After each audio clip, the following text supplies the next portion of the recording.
This is a reading video for a certain scientific railgun S, whatever, season 2, episode 1, 2, and 3, plus an OVA. That was, I guess, took place between season 1 and season 2, whatever, but what we watched after we got done with the 3 episodes, whatever. We watched the first 3 episodes of Railgun S, and then we went to go watch the OVA because the OVA didn't have like any kind of big, wasn't like pertaining to any kind of plot. It was just like, kind of like a fun episode or, interesting episode, whatever. It's a really cool episode. Anyways, click in the link in the description below to go watch my interaction, and then come back here to see my full thoughts, ideas, and theories about these episodes and what's to come and all that kind of, my theory of what's to come, that kind of stuff. I can't talk right now. Anyways, click away now or be spoiled as to what happened in these episodes. Okay, so, basically the big baddie or whatever of Railgun S, which I wonder if it stands for Railgun Sisters. Just thought about that. Railgun S, and then this whole like cloning facility is called the Sisters, or the clones are called Sisters. The actual facility,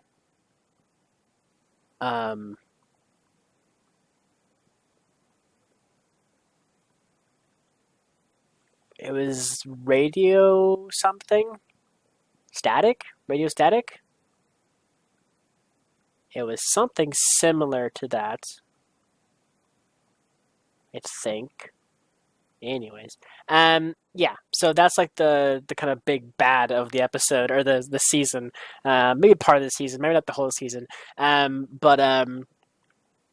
it's really interesting, like the whole clone thing. Like, we saw in the first episode her flashback, like very briefly, of seeing the kids doing therapy and everything, and she flashed back to her childhood, seeing that and what she did and everything, and then she had a dream later on, kind of fulfilling that flashback, showing us more about the flashback and all kind of stuff. So yeah, it's she basically was duped. With pretty much every single adult who was doing experiments in Academy City, who is always 100% experimenting on kids, like 100%. Every single one of them is experimenting on kids in one way or another. We had the guy who took the entire class of runaways, or the errors or whatever, experimenting on them, trying to enhance their fields, their Esper fields or whatever, EM fields, something like that. Then we had, oh my god, then we had the guy's granddaughter attempt to continue his work. Then we had, I could have sworn there was like 2 more things I can't remember off the top of my head. I was gonna say the sound wave thing, like going through the speakers and everything, but that ended up just being the same girl who was trying to mess with the kids who was in the coma and everything. What was her name? Tara. Yeah, the director of everything. Her. The one who was like subject 1, or whatever. Specimen subject 1, special 1. Something like that. It's been a little while since I've done reactions, so I apologize.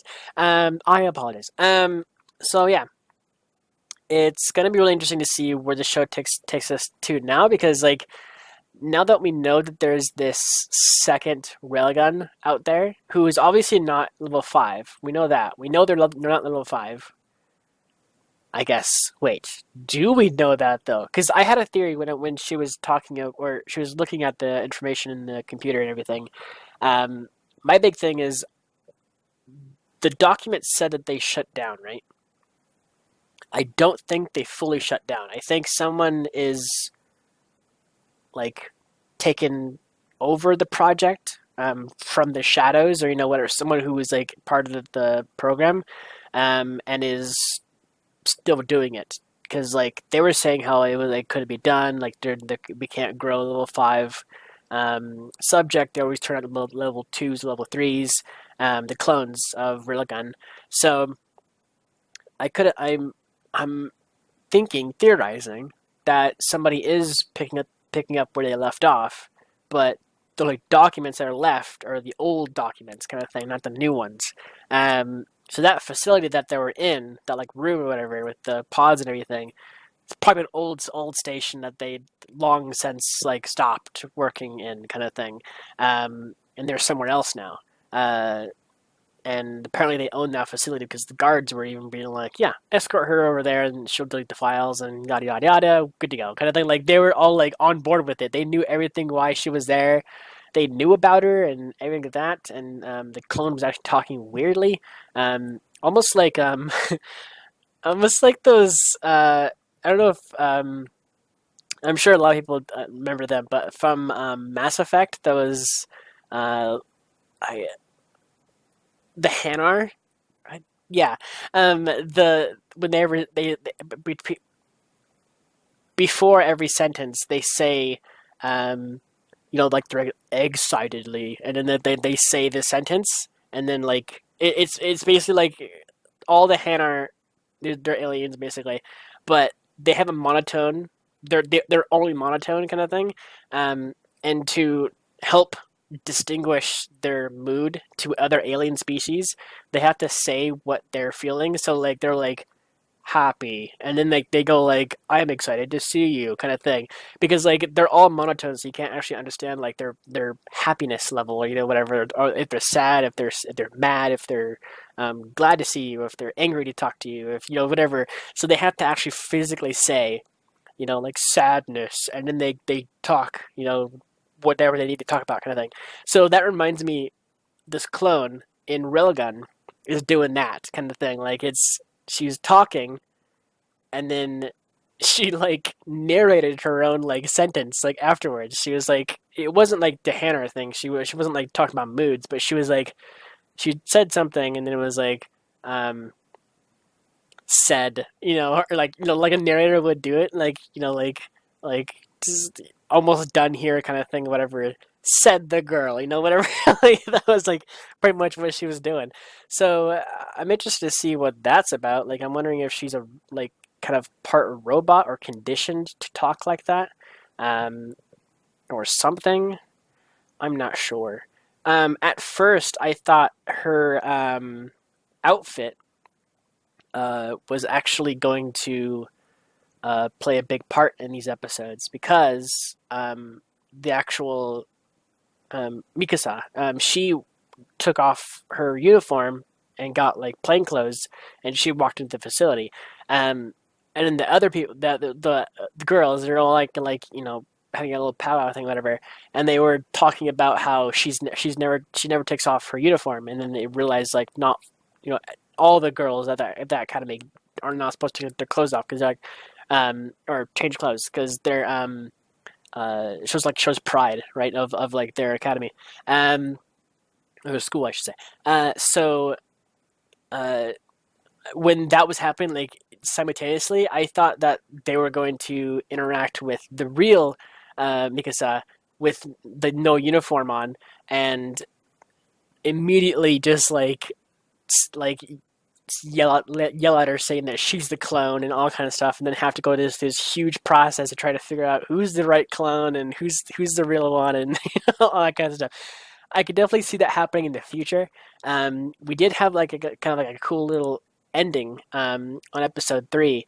That was pretty cool, seeing Mikasa and the Mikasa clone, Railgun clone, whatever, together, just kind of like walking around, looking at each other, whatever.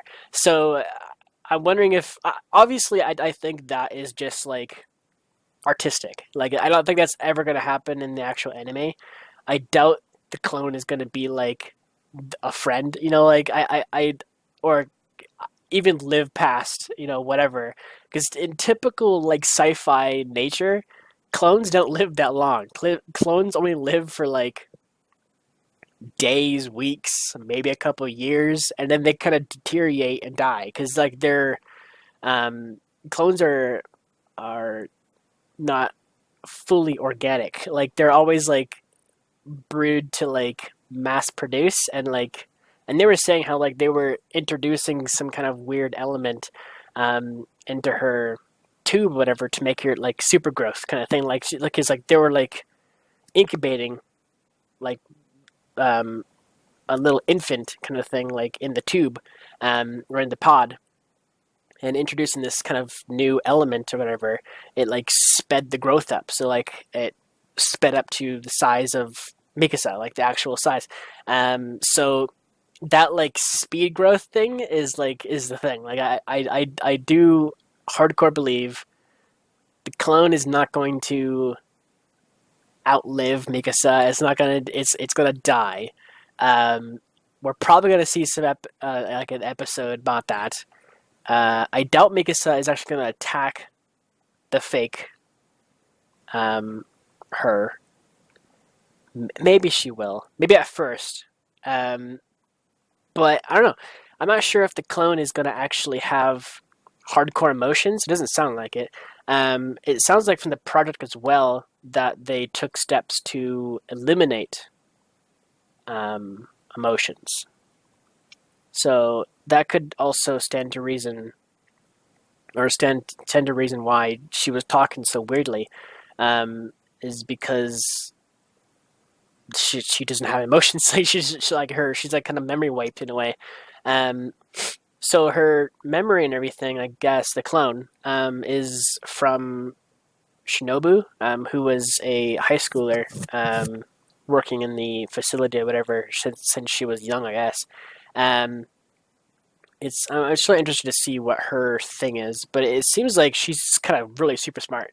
Because like she, so my whole thing during that battle with Shinobu and the minions or whatever the thugs, um, I kept saying it's uh like nightmare, right? Like that's like her ability, like just to free people out to the point where they just like die, whatever.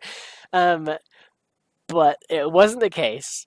She had a little sticky thing, whatever, like a needle that she actually like poked into people while touching them, like kind of thing close to them. Um, but I feel like it was to a degree like I feel like fear was the trigger, right? Because I definitely 100% believe fear is the trigger for that thing to actually kill them. Um, so like then so basically she slowly kind of like gives off this kind of weird, kind of creepy vibe and everything, and they're like, what's up with this girl, kind of thing. And then once she pokes, with the little needle or whatever, just like a little tiny poke, I'm sure they wouldn't even feel it because it's a little tiny needle, or whatever. Um, it's the injection starts to begin, starts to go through the body, whatever, and then once that happens, she's able to then basically freak him out. She literally doesn't need to do anything else besides just freak him out to the point where they kill themselves, not each other, but like themselves. Because like the one guy, the first guy who went down, like the one who was supposed to like watch her or whatever like that, he was starting to freak out because he realized that she's part of like a high school academy or whatever, and thinking she might actually have an ability and all kind of stuff. And then she started like hyping it up, kind of thing, like hyping up that like fear factor, and then getting like really close to him and everything, like saying like my touch is like is what kills you, kind of thing, or whatever. Or no, she didn't say that to him. She was saying that to the other guys. Um, but she was getting really close to the one guy just to kind of freak him out even more. Like it was so cool. So yeah, that wasn't her Esper power. She was literally just like toying with him. Like that was her plan. Was to literally poke them once and then hype up the fear factor, because like then they'll literally frighten themselves to death. Because the one guy, the last guy, he was like kind of started freaking out. Okay, no, I'm gonna reverse back because the two guys in the darkness, that was interesting because she walked up and like poked the one guy with in his arm, but the first guy, or no, sorry, the first guy got his arm uh stabbed when he went to go grab her, kind of thing. I wonder if I can't remember if he grabbed here or down here or something like that. But anyways, he was poked.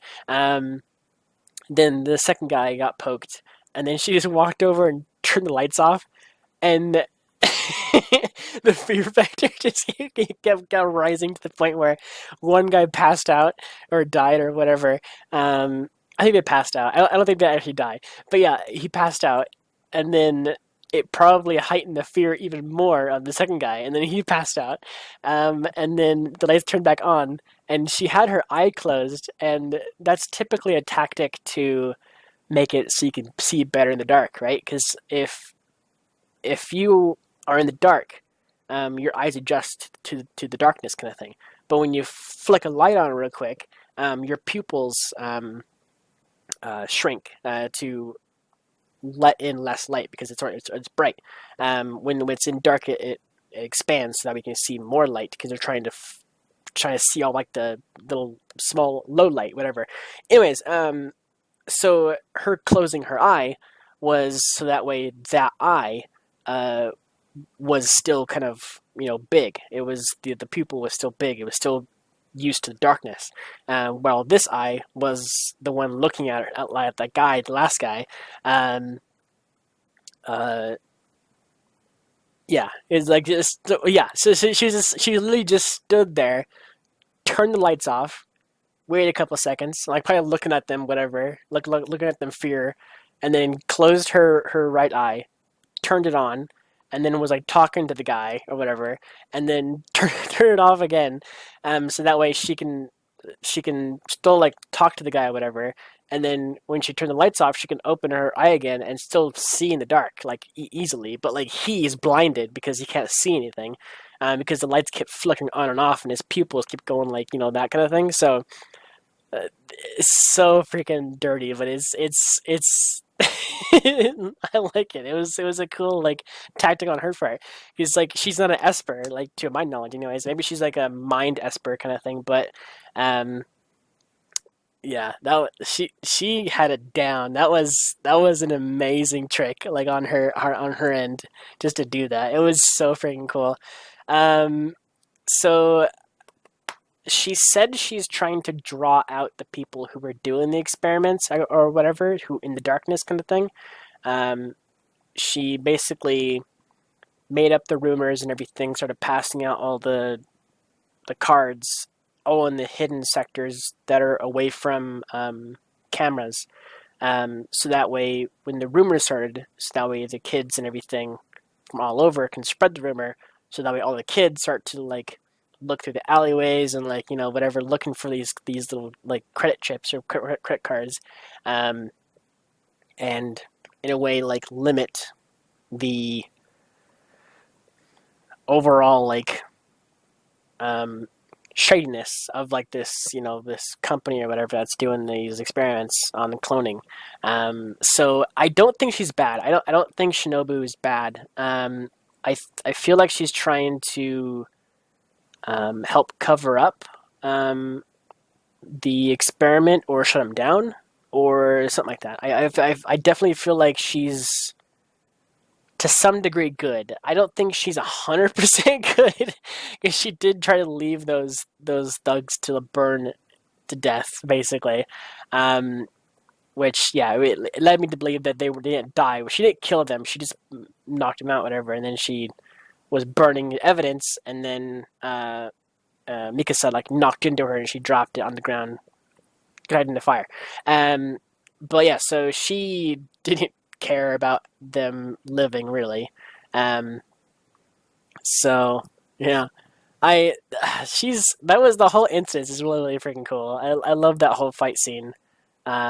Just the utter fear factor of like it's like it's a mind game. It's 100% mind games. Like you're sitting there trying to get to the point where you scare them to death, like, or not death, but like you scare them to pass out.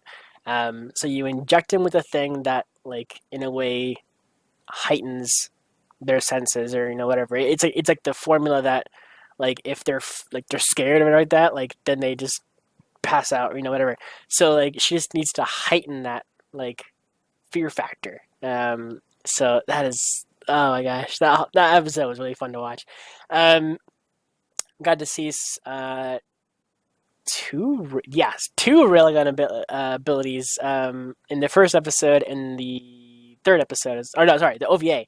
The OVA we saw a railgun against the boat. The OVA was pretty cool. I liked the OVA. It was pretty fun to see and figure out who the villain was of the OVA. Turned out to be the actual the one girl we barely even saw, which actually I love that. I love how we never see the villain until like the last possible couple seconds, right? Like, I I love anime that, like, you get to see the villain and kind of like interact with them over the course of like the entire season and get to know them and understand why they're doing it, all that kind of stuff. But I also love the stories where they hide the villain literally until the point where they're revealed and then taken down, kind of thing. Like, because then there's this huge mystery around like who it actually is. Um, and I just love that, because then like theory crafting and everything like that can just like run rapid, because like there's no evidence to prove or disprove literally anything about like this hidden villain or whatever until it's revealed, kind of thing. So it's like, there's somebody in the city who has the power to turn gravity up on each other, or whatever, just something like that. It's just like, who could it be? And it's like, going through the episode of like trying to figure out who could be, a couple episodes, whatever, and then at the very end, it's just like, it's that guy. He's like, just like on a bench, just whatever, just doing like tricks, or like it's like something like that. Like, I love stories like that. But like I said, I love both sides of the coin. Not seeing the villain and seeing the villain. In this case, it was hiding the villain to the very end. Because we saw the anti-skill people kind of running around here and there, but there was no evidence. There was no hints or anything about the one being in this, like the two duo anti-skill people, whatever. They were just they showed up 3 times total. I think 3 times total. They showed up once when they were coming to find out why Railgun took out like 6 or 7 of them or whatever. Then they showed up again in the park with Toma. So Toma and Railgun both were having the little back and forth kind of thing, and then they showed up. The anti-skill showed up to break it up or whatever, calling them like a lover's quarrel, which is really funny. And then the third time being in the alleyway is when they were seen. So that was really clever on Railgun's part, on her part. It was super freaking cool. How like she was going down the alleyway, like luring the person, kind of thing, and then once she sensed it being behind her, literally just like electrified the walls, kind of thing. Like how she like clings to the walls, kind of thing, or floats. Like she did that, like a maglev, basically. Like magleved herself up and just like shot like through the alleyway, turning, like looping all the way back around, so that way she can get right behind the person who is like following her, kind of thing. That was super freaking cool too as well. But yeah, anyways, I loved how they hid her identity until the very end, because like once she was revealed, she did that bomb thing and she like covered her ears and eyes and everything, because she knew that Railgun was going to shoot it, or lightning it, whatever, making it explode. So she got away, got in the boat, took off, and then Railgun did her ability. Just just decimated the water and everything. So that was pretty cool. But my all-time favorite scene so far is definitely in episode 1 where it was the what were they called again? The pseudo radicals. Yeah, the pseudo radicals. When they took over the or not took over. They busted out one of their dudes from the hospital, and they got in the helicopter and they took off kind of thing, and they let the bag or what was her name? Yeah, um, yeah, Haraway. She got caught by them for a second, and then accidentally dropped the bag. Oh, that was a gift for one of the girls who was Haraway's friend, the one who was in the coma. Anyway, so she accidentally left the bag there when they threw her out because Railgun was holding down the helicopter. But the all-time favorite thing, I love it so much, was when Railgun and Kuroko, Railgun grabbed Kuroko's hand and was like, "Let's go," and the kind of thing, and they just kept like just teleporting like further and further, but like at an elevated height each time, just all the way up, and then literally just airdropping her. She's like just like lets go of her hand, and she's like just falls, and then Kuroko Kuroko is just sitting there, just like all right, and then just like teleports down or whatever way. It is so freaking fun. Like that was a super cool sequence. I love that sequence so much. Her coming down, just literally upside down, and she like threw the quarter up or whatever, and just well, yeah. Like I say, she can't really throw it up because she's reversed, so she's throwing it down. She's like I can't remember how she did it. I know she was upside down when she hit it, but does that mean the quarter was falling slower than her? Maybe air resistance because it was like kind of. Well, I don't know. I gotta look at that scene again. Anyways, she was upside down and she did the railgun ability, knocking out the propellers, and they're like crashing pretty much. And then Kuroko comes in, just like teleports them all away and to safety, and then the helicopter smashes into the river. And then Toem was there too. Toem was on the bridge and saying like, because it's a crazy city kind of thing. So that's interesting. So yeah, Crow said that we have a couple more episodes of Railgun before we jump back over to Index because events coming soon, I guess, intertwine with Index. So I guess the spoiler bit that like we're trying to avoid kind of thing in Index, I guess is some kind of big event's going to happen pretty soon, which I'm assuming so. So yeah, it's going to be super interesting to see what happens next. I'm suspecting. Yeah, one of my theories is that I think the clone is going to try to